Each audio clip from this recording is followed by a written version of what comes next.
Ahora, tres de las naciones de mayoría musulmana más poderosas del mundo acaban de firmar un pacto de defensa mutua. Y el momento no podría estar más cargado de tensión. Arabia Saudita, Turquía y Pakistán se reunieron en la Meca, que es la ciudad más sagrada del Islam, para firmar un acuerdo que establece que un ataque contra cualquiera de ellos será tratado como un ataque contra los tres.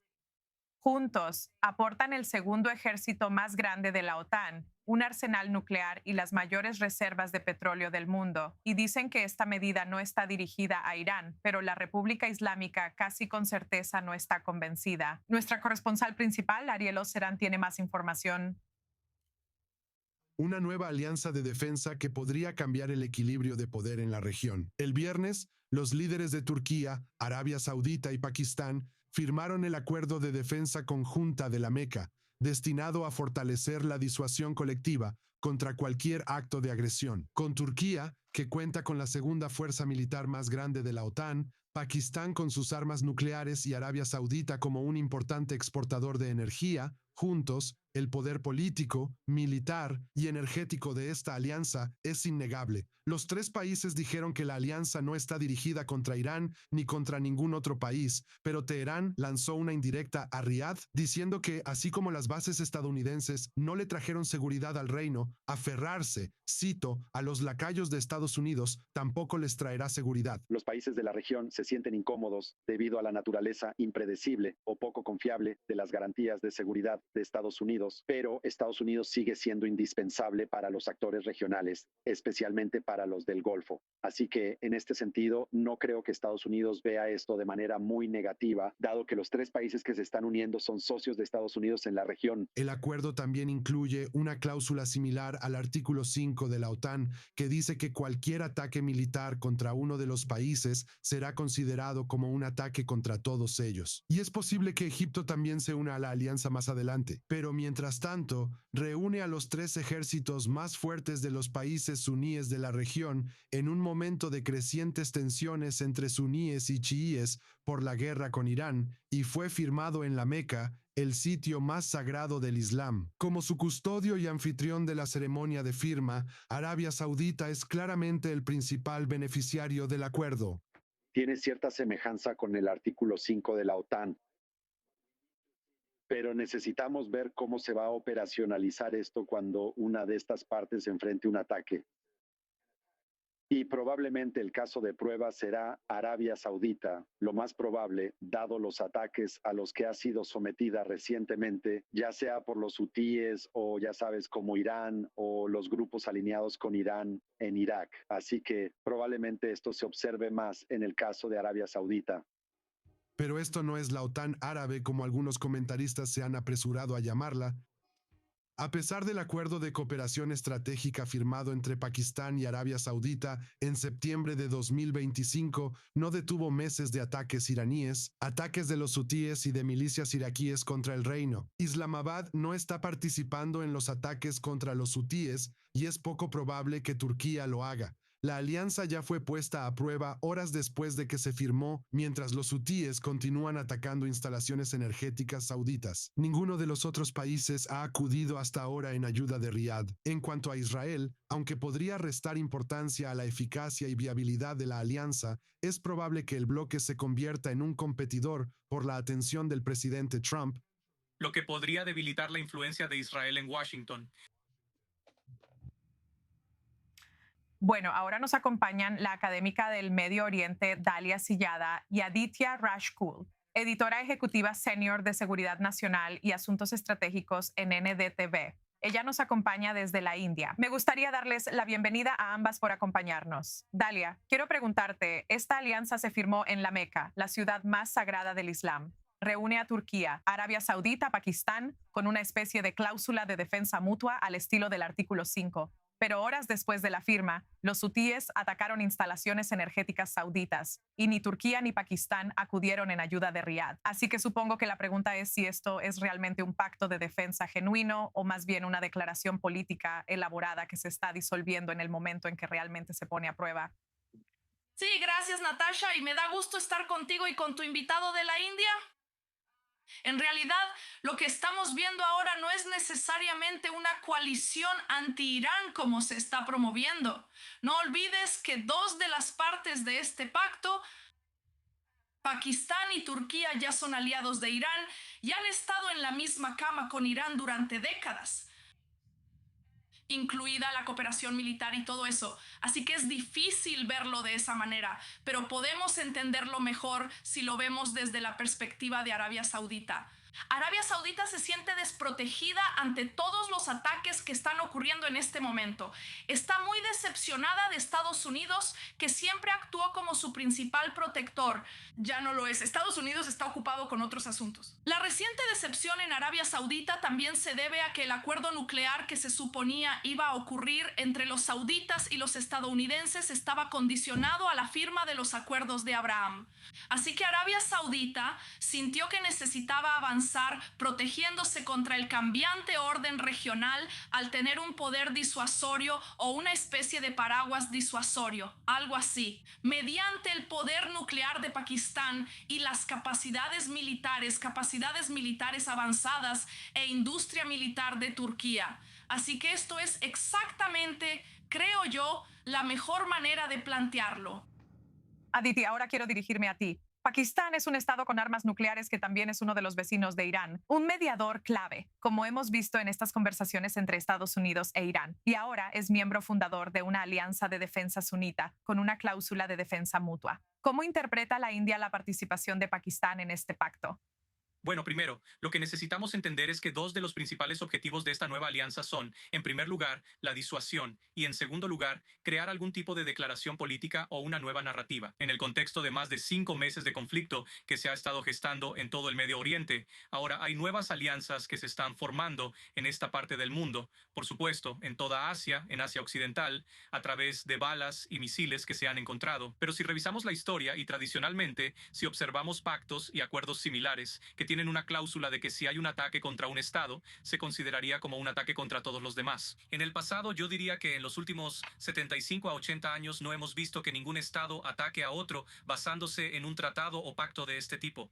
La única excepción quizá fue en 1939, cuando el Reino Unido declaró, ya sabes, conflicto con Alemania, cuando el ejército de Hitler intentó provocar y anunciar la invasión y el ataque contra Polonia. Desde entonces no hemos visto nada parecido, y si tomamos como referencia el último año, sabemos claramente que Arabia Saudita y Pakistán han tenido un acuerdo similar. Pakistán sí envió a sus soldados a algunas de las bases en Arabia Saudita, pero no hemos visto que Pakistán haya disparado un solo misil o una sola bala, ya sea contra Irán o contra los hutíes. Así que la practicidad o las condiciones que se han establecido no están claras, porque de nuevo, si tiene que haber una disuasión, necesitas hacer público todo el documento, pero el documento completo no es público, no se puede ver. Así que es una Así especie es. de narrativa que se está estableciendo. Por otro lado, el último punto que quiero mencionar es que Pakistán también es conocido como un patrocinador global del terrorismo. Ahora, en ningún lugar, al menos hasta ahora, no sabemos de ninguna cláusula que diga que el terrorismo de Pakistán será defendido con las balas y misiles de Turquía y Arabia Saudita. Por otro lado, la India está observando esto con mucha atención y de cerca. La India tiene una asociación muy sólida con Arabia Saudita en esta, ya sabes, alianza sunita. Y creo que cuando hablamos de lazos económicos y comerciales, Arabia Saudita tiene socios mucho más confiables en la India que en Pakistán, y esa es una realidad que Arabia Saudita ha reconocido. Finalmente, el tipo de ataques que hemos visto en los últimos 6 meses contra Arabia Saudita por parte de Irán y los hutíes, no hemos visto ningún tipo de acción ni medidas similares tomadas por Pakistán en absoluto. Por un lado, Pakistán intenta ser una serpiente de la paz global a través de Irán. Por otro lado, intenta construir lazos con Arabia Saudita. Es más una narrativa que algo estratégico o geopolítico. Correcto. Quiero volver contigo, Dalia. Hablemos un poco de Turquía aquí. Turquía es miembro de la OTAN, con el segundo ejército más grande de la OTAN, y ahora es simultáneamente parte de una alianza de defensa separada de la Meca aquí. Sabes, hemos visto a Turquía mediando entre Estados Unidos e Irán, dando cobijo a Hamas, amenazando a Israel, vendiendo armas a aliados europeos de la OTAN. Desde una perspectiva de asuntos estratégicos, Turquía se está convirtiendo en demasiadas cosas para muchos bandos diferentes, al punto de que en realidad está desestabilizando las alianzas a las que pertenece. Desafortunadamente, Natasha, el liderazgo de Turquía no está ocultando quiénes son. Lo que pasa es que los actores internacionales La comunidad internacional se niega a admitir que la Turquía que conocían cuando la incluyeron en la alianza de la OTAN hace varias décadas no es la misma Turquía que tenemos hoy. La Turquía que tenemos hoy bajo el liderazgo del presidente Erdogan apoya el terrorismo, apoya a grupos como Hamas de manera clara y abierta, sin vergüenza.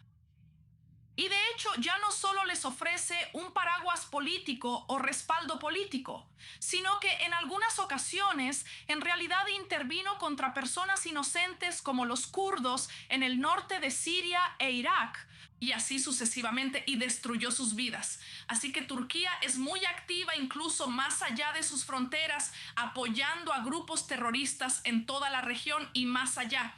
Así que, por supuesto, esto plantea la gran pregunta de en qué exactamente Arabia Saudita está de acuerdo con Turquía y Pakistán en estos temas principales. Por ejemplo, ¿Arabia Saudita está dispuesta a financiar actividades militares turcas contra los kurdos? Si Turquía quiere justificarlo como defensa propia, ¿cómo esto va a desestabilizar aún más la región? Y ven a Arabia Saudita como enemiga de partes de Medio Oriente, de países árabes como Irak y Siria. Y ahí está la población kurda. Así que hay muchas preguntas, pero una vez más, creo que la perspectiva de Arabia Saudita es más sobre protegerse a sí misma, mostrarle al mundo que no somos tan vulnerables como piensan. Y también tal vez fue una oportunidad para Arabia Saudita, porque sí, si tenemos en cuenta que este pacto de la Meca ha estado en negociaciones sobre detalles técnicos durante unos 2 años ya.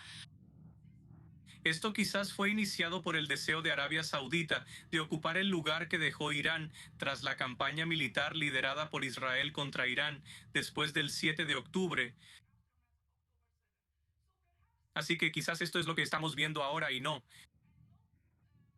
Esperemos que no se les esté dando poder a los actores equivocados como Turquía y Pakistán con el dinero saudita.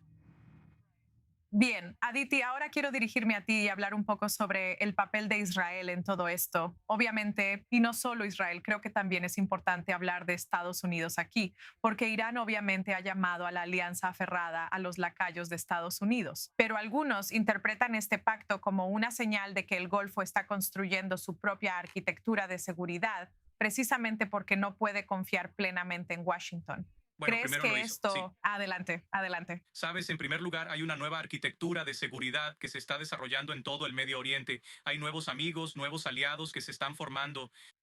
Pero por supuesto, hay menos confianza en Estados Unidos con la forma en que han sucedido las cosas. Por ejemplo, el tipo de ataques que ha enfrentado Arabia Saudita o por ejemplo Kuwait, sabes, y varios otros países en la región, incluyendo Bahrein. Y sabes, para Israel creo que esto sería un desarrollo preocupante porque por un lado no hay flexibilidad ni ningún tipo de retroalimentación favorable sobre los acuerdos de Abraham y cómo se llevará a cabo la normalización con Arabia Saudita. Por supuesto, ha habido algunos rumores, pero no, nada definido que realmente haya salido a la luz. En segundo lugar, creo que para Israel esto es un desarrollo preocupante porque varios políticos israelíes en los últimos 6 meses han dicho que Turquía es el nuevo Irán. Naftali Bennett dijo eso. Y aparte de eso, hay un desarrollo en Pakistán donde en los últimos 3 años, desde el brutal ataque terrorista del 7 de octubre en el sur de Israel, hemos visto a muchos líderes de Hamas visitando Pakistán. Se han realizado más de 3 docenas de estos viajes, no solo para reunirse quizás con el Estado Profundo pakistaní, sino también con grupos terroristas designados globalmente como Lashkar-e-Taiba, Jaish-e-Mohammed y Hizbullah Mujahideen, a los que el Estado Profundo pakistaní les da espacio seguro, santuario seguro y refugio seguro. Así que es un desarrollo preocupante para Israel, pero también creo que Israel estaría presionando más para la normalización de relaciones con más países islámicos en la región. Y finalmente, también les diría que hay un nuevo grupo que quizá esté surgiendo en el futuro y nadie parece estar hablando de ello, y ese es entre India, Israel y los Emiratos Árabes Unidos. Bilateralmente, las relaciones entre estos países se han fortalecido mucho en los últimos 6 meses o un año, pero si se unen trilateralmente, esto podría ser un punto de inflexión para los tres. Correcto. De hecho, estaba a punto de decir que, sabes, supimos que Netanyahu y Modi en realidad tuvieron una conversación justo antes de que se firmara este pacto. Entonces, ¿crees que ya hay quizás un plan en marcha para que Israel, India y, como dijiste, los Emiratos Árabes Unidos se unan?